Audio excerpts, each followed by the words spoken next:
Stop doing these exercises with weights to get better and quicker results.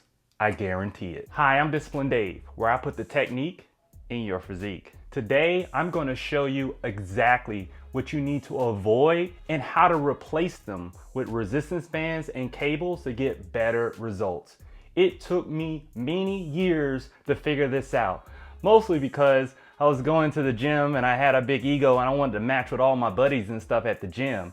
But then I started to learn that if you work out smarter, it's going to give you better results in the end. So make sure you watch this video to the end, because the last one that you want to replace, most people are always doing at the gym and they're not seeing results. So that one I feel is the most important. So check it out all the way until the end. Now, before we get started, I just want to mention that we're only 1,000 subscribers away from the massive fitness giveaway that I'm going to be giving out once we reach 25,000 subscribers. Thank you so much for all the people out there who subscribe to the channel. I never dreamed that I would have this many subscribers. And if you're watching right now and you haven't subscribed, what are you waiting for? Now, I also want to give a shout out to a very loyal subscriber.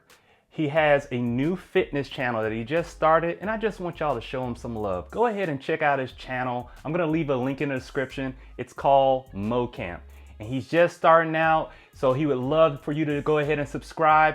And if you watch his videos, go ahead and leave a comment and tell him that Disciplined Dave sent you. Now let's go ahead and get started. Now, the first exercise that took me a long time to figure out, it's better with resistance bands and cables than weights. It's going to be bicep curls. That's right. If you're trying to get big guns, this is what you want to do. You want to make sure that you use resistance bands or cables, replace that with the weights. And let me tell you why this is more effective. When you're using a weight, your strength curve is going to vary on all the different distances or the different types of levels that you're using the curls. So you want to make sure that when you're using resistance bands, you're able to get that full strength curve. And let me show you what I mean by that.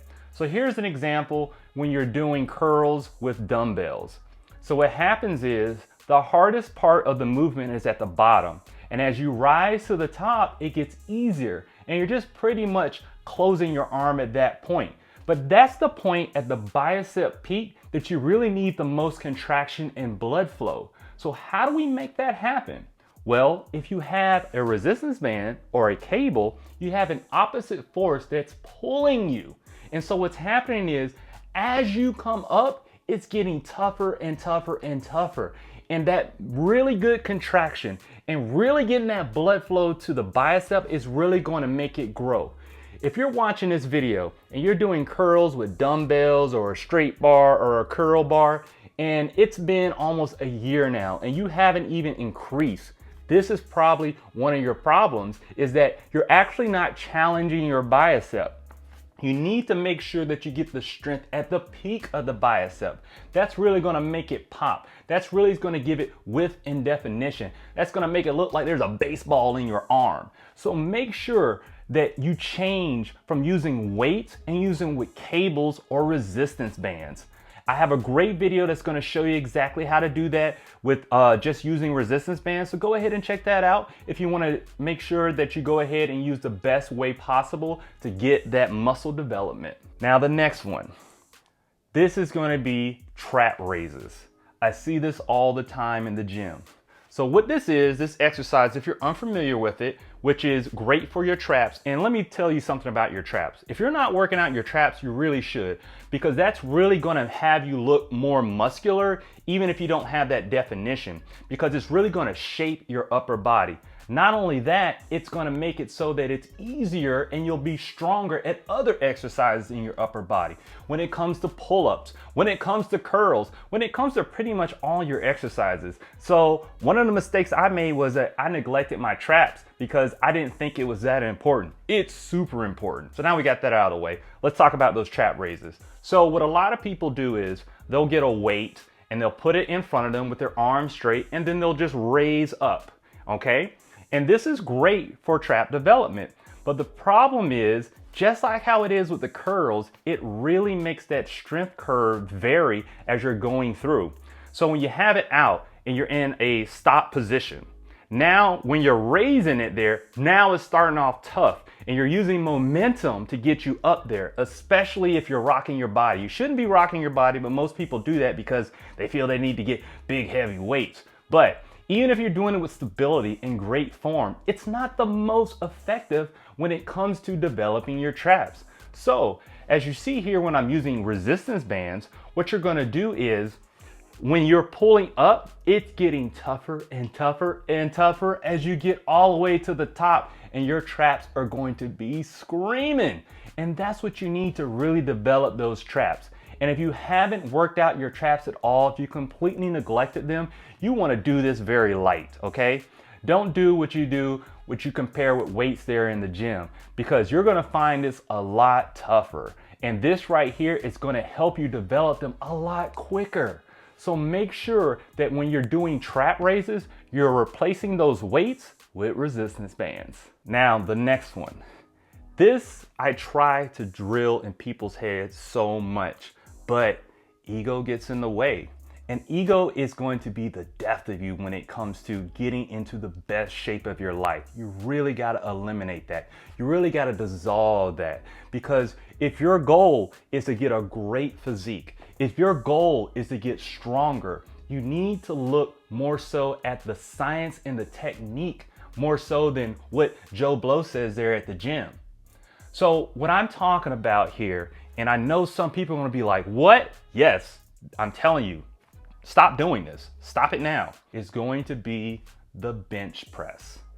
I know that we've been doing that since caveman time, but leave that caveman mentality out of there. We have now more effective ways of developing the chest with less injury.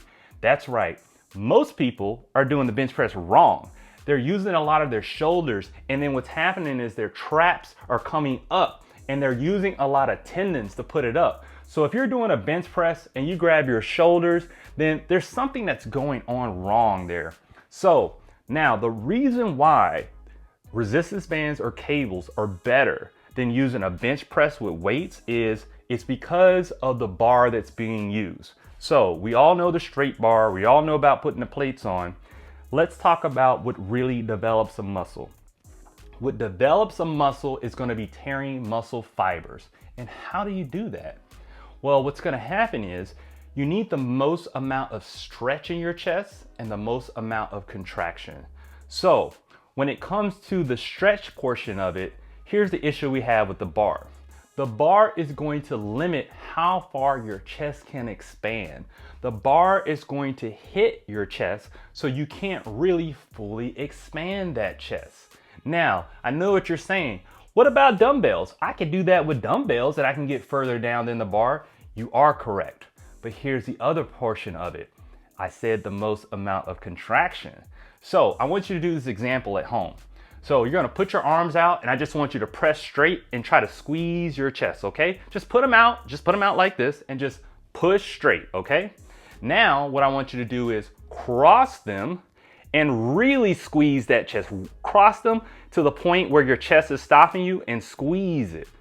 Which one is the most effective when contracting your chest? I'll wait. All right, it's gonna be the one that crosses, all right? So that's why it's better with resistance bands or cables. So when you're using dumbbells, what happens is when you get close to crossing that chest, those dumbbells touch the plates. And the heavier you go, the more it's going to keep you separated from crossing your arms. Now, when you're using resistance bands or cables, you don't have that limiting factor of it not being able to cross that chest at mid-plane. So you're gonna get a great contraction. So you're gonna get a great stretch because you can go all the way back and you can get a great contraction coming forward. So this is the reason why it is the most effective way of developing your chest. A lot of people, when they see me out in the street, a lot of people, you know what they say to me? They say, dang, how much do you bench? You know what my answer is? I don't know. You know why? Because I don't do it. Resistance bands and cables are going to be the best way of developing your chest. Go ahead and try that right now. I'm telling you, be committed to that. I want you to just do a month of that. Just a month of those. I have a video that's coming up next go ahead and check out that chest workout. And trust me, if you do this consistently for a month, you will see more development and more strength than you ever have in your life. So that's it for today. Thank you so much for watching. Don't forget to check out that video. I'm Disciplined Dave, where I put the technique in your physique, and thank you for watching.